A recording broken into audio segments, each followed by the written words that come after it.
We know it's going to be tough for Barney Frank and Ron Paul to push this bill all the way through, but Barney Frank told me it's worth it to at least begin this process and to attack a prohibition on marijuana that he says has done more harm than good.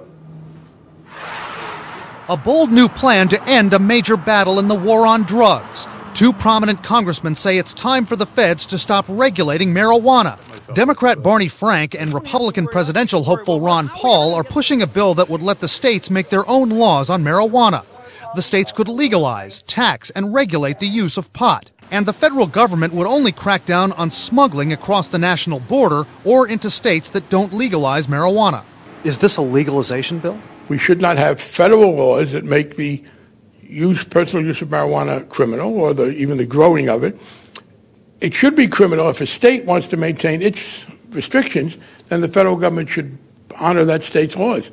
Frank says there are two principal reasons he's behind this: to make sure the government doesn't intrude on freedom of choice and to stop wasting federal resources on enforcement of anti-marijuana law that he says hasn't been effective. During this slow recovery, the economics of legalization also come into the debate. According to a study published 6 years ago by a pro-legalization professor at Harvard, cash-strapped California could bring in more than $105 million a year in revenue if marijuana sales were taxed there. Look at what New York, Florida, Texas, and Ohio could make. Now, that same study found that if marijuana was legalized, states would also save more than $5 billion a year in law enforcement costs. And the federal government could save more than $2 billion a year on police, courts, and prisons.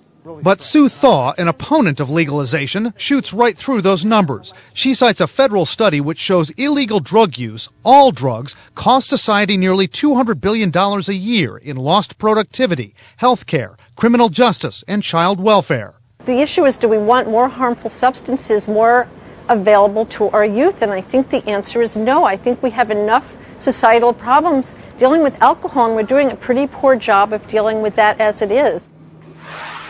Even if the marijuana bill makes it through Congress, which is a long shot, it would still have to get past President Obama.